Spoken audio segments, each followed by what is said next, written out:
There are definitely cases where too much protein is hurting your gains. Hey everybody, it's Jason Blaha here. I thought I would chat with you guys and gals a little bit about this today, but a quick reminder, if you guys will please click like down below, be greatly appreciated. If you're not subscribed or following, please do so.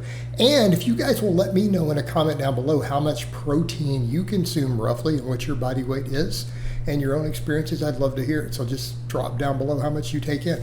All right, let's get over to this topic. I want to be clear up front. I think that we need animal source proteins. I think we need to have generally high protein diets in order to maximize muscle growth. So I don't want anyone to take this video as me saying the opposite, okay? I do want to be clear. For most people, you definitely are going to want more than 1 gram per kilogram of body weight. All right, so someone like me who's weighing, about 95 kg, 95 to 96, I'm going to want over 100 grams of protein. And when we say that, I'm assuming most of that is animal source, right? We're not even saying plant source in that case. And I think the reality is that real minimum is about 1.3 grams per kilogram of body weight, and optimals are around 1.5, 1.6. Okay, that is what the available literature shows on everyone from natural bodybuilders all the way to Olympic weightlifters. The research does show muscle growth up to about that point, right? There's potential for extra muscle gains up to that. And if you're definitely below about that 1.3, you are probably leaving gains on the table. And I'm going to go so far as to say that probably most of that first 100 grams or that 1 gram per kilo, most of that really needs to be animal source. If you're not getting much animal source, you might need to take those protein intakes a bit higher. Right? And someone who's a vegan, probably considerably higher. So animal source is king. You want high bioavailable protein. We do need large amounts for muscle growth. However, the point we get into, we start looking at some of these studies on recomp and protein overfeeding, things on satiety. Here's the thing to remember. There comes a point where forcing down more protein, particularly, man, in today's economy, a lot of people can't afford to eat 300 grams of protein. But I see this a lot, and here's the point I'm going to make. I see guys who do need to gain a little weight. I'm not telling people to bulk fast. I usually tell people no more than a pound a month. But I do see some thinner guys, skinnier guys, they're like, I cannot eat enough to gain weight, and I'm struggling to force down all this protein. Now, if you're obese and you're trying to lose weight and you're trying to lose body fat, hey, that's a great thing. You're struggling to force down the protein. It has a high satiety. It blunts your appetite. Protein has a high thermic effect. Look, if you're trying to maintain a calorie deficit and you particularly are someone who's a bit heavier, who struggles with appetite, which again, I've been over 300 pounds before. I've lost a lot of weight previously. I get it, guys. I am one of you, guys and gals. I am one of you. All right. That makes a lot of sense. But when people are trying to actively gain muscle, they're either trying to recomp at a given body weight or slowly gain body weight, and they're struggling to get enough healthy food, right? They're like, I don't want to eat junk food. I'm trying to eat healthy, but I just cannot get enough food down in this protein. I'm struggling to push it down. Well, think about it. Protein blunts appetite. Okay? Blunts appetite. It's not really anabolic past about those thresholds I listed unless you're using a bunch of substances that promote higher muscle protein synthesis, and you guys know what I mean by substances. If you're using significant amounts, okay, maybe.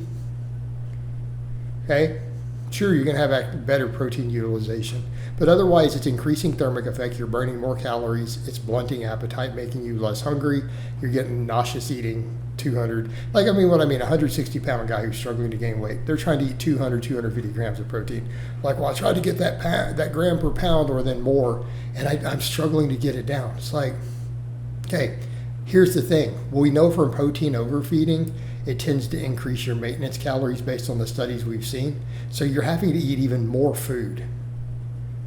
All right?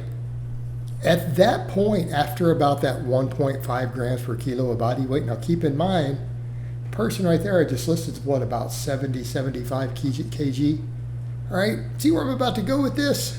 What's 75 times 1.5? Right, this person only needs about 120 grams. 120, 130 grams. Beyond that, it's not really gaining muscle. So they're trying to force 200. Or they're even trying to force 160 and they're struggling with it. This person could cut down to 120 grams of protein. Their calorie needs are going to go down a hair from the shift in thermic effect.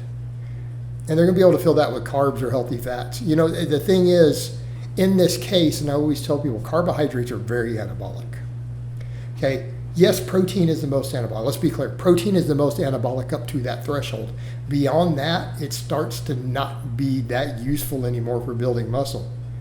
Carbohydrates, that larger insulin response, that training fuel, that recovery that you're going to get from it, all right, that's beneficial for gaining muscle.